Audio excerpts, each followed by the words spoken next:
Bonjour, alors cette vidéo est un peu différente des autres, mais je veux profiter de l'occasion pour montrer comment on peut se simplifier la vie dans Fusion 360 et revenir dans l'historique pour faire des modifications et justement faire en sorte que ça soit plus simple. Il s'agit ici d'un objet qui m'a été envoyé par un des membres du groupe Fusion 360 en français sur Facebook et qui a un problème parce qu'il ne comprend pas pourquoi ce loft qui est ici, donc entre la surface en bas et la surface en haut, ce loft est vide, il n'a pas d'épaisseur et on va aller vérifier tout de suite que c'est effectivement le cas en faisant une analyse de section ici, et on se rend compte qu'effectivement entre la partie en loft et la partie ici qui joint le rond en bas et le rond en haut, bah ici c'est vide, y a rien, et, euh, et évidemment si c'est une pièce qu'on veut imprimer en 3D, ça pose un problème. Et puis en plus, c'est un peu compliqué comme manière de faire quand on voit toutes les opérations qu'il y a en bas pour arriver au résultat, puisque là, visiblement, chacune des faces a été extrudée pour obtenir une épaisseur. Alors, bon, et on s'aperçoit qu'ici, alors ce qui m'a tout de suite sauté à l'œil, si je peux dire, sauté aux yeux, c'est que cette icône et cette icône sont colorés en orange. Et comme dit la chanson, ça veut peut-être pas dire grand chose pour vous, mais ça dit beaucoup pour moi. Enfin, c'est pas exactement les paroles, mais c'est quelque chose comme ça. Ça veut tout simplement dire qu'on a utilisé des fonctions de l'environnement patch. Alors qu'a priori, sauf cas bien spécifique, il n'y a aucune raison. Et quand on regarde les bodies donc, qui constituent cet objet, ben on s'aperçoit qu'effectivement on a deux bodies ici avec cette couleur orange et une espèce de cylindre pas fermé qui correspondent à des surfaces faites avec l'environnement patch. Donc, bien, c'est pas nécessaire. Et si je viens sur le premier en orange ici, qui est donc un revolve, et qui a été fait avec un dessin ici, ben, tout ça c'est absolument pas nécessaire. Alors, on va revenir avec l'historique sur avant ce patch, je sais plus parler, ce sketch ou ce croquis ici, et on va directement tâcher d'obtenir le résultat qu'on veut sans passer par des étapes intermédiaires. Alors on est dans l'environnement modèle et on y reste. Et on va venir faire un loft entre cette surface et cette surface. Et il me dit que le loft ne peut pas être créé. Bon. Alors, pourquoi Parce qu'il veut des surfaces pleines. Et donc on va donner satisfaction, si on peut dire, à Fusion 360. On va venir créer un sketch sur cette surface, ici. Et alors, on est dessus ou dessous? On est bien dessus. Et on va projeter, donc non pas la totalité du body, mais uniquement les lignes extérieures. Comme ceci. Et on fait stop sketch. Lequel sketch on veut qu'il soit visible.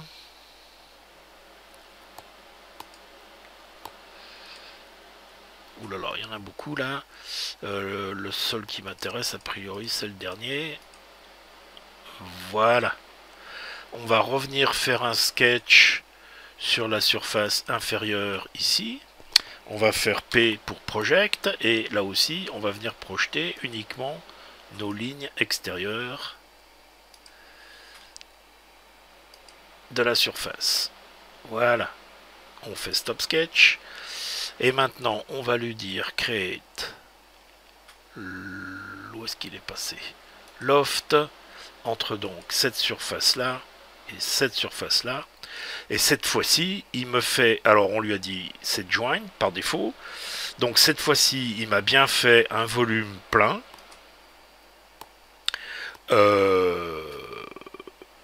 Mais qui est plein. Et, or, on veut une ouverture ici au milieu. Alors, c'est pareil. On va voir si on a besoin de faire un sketch pour ça ou pas. On va venir cacher nos deux sketchs là. On va revenir faire loft. Ici, entre une première surface, une deuxième surface. Cette fois-ci, il est d'accord. Et par défaut, il a compris, Fusion 360 est très malin, que ce que l'on voulait, c'était faire une coupe, une ouverture. On lui fait OK. Et on a le résultat souhaité en deux opérations. À part que je me souviens plus dans celui du début s'il fallait que ça parte du bas ou pas. Je me souviens pas exactement comment c'était au départ.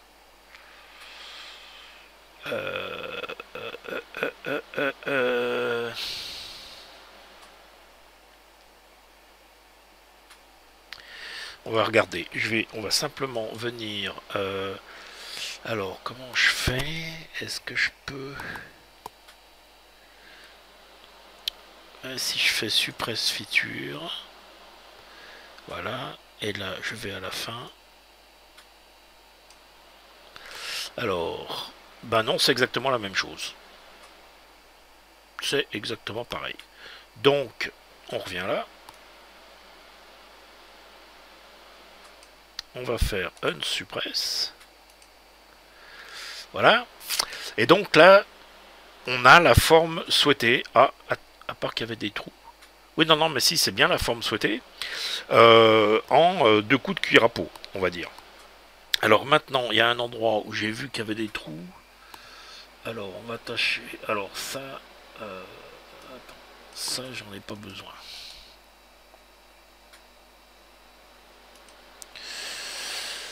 Ça, j'en ai pas besoin. Ah bah, c'est déjà dans Suppress, ça, pardon. Ça... Ah, voilà, mes trous, ils se font par là. Donc là, j'ai ça. Là, j'ai ça. Pour les trous, donc c'est bon. Ici, j'ai... Ah oui, c'est le truc qui va servir. Alors, on va faire suppress feature. Ça, c'est le sketch. Ah oui, qu'on a pensé utiliser pour faire les lofts. Alors, on va lui faire aussi suppress feature. Ici, il est déjà supprimé. Ici, c'est quoi ça?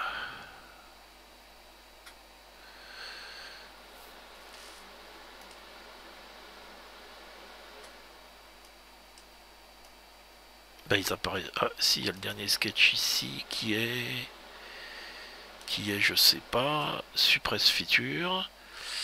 Et donc, a priori, tout ça c'est bon. On a nos trous. Alors, le sketch 12, ouais, c'est le sketch où il y a les emplacements pour aller faire ça.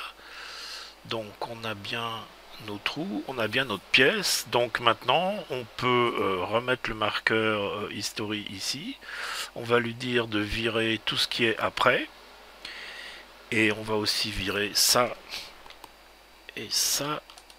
Et on fait delete. Et voilà, la pièce est, comment dire, comme il était souhaité qu'elle soit au départ.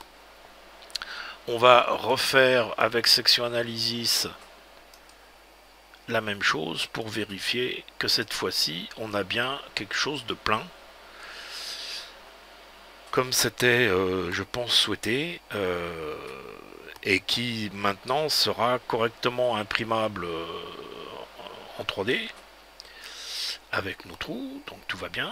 Et voilà, Alors on peut faire cancel, on n'a pas besoin. Et voilà notre pièce réparée, imprimable et fonctionnelle. Pour une fois, c'est très rare, ça fait une vidéo courte.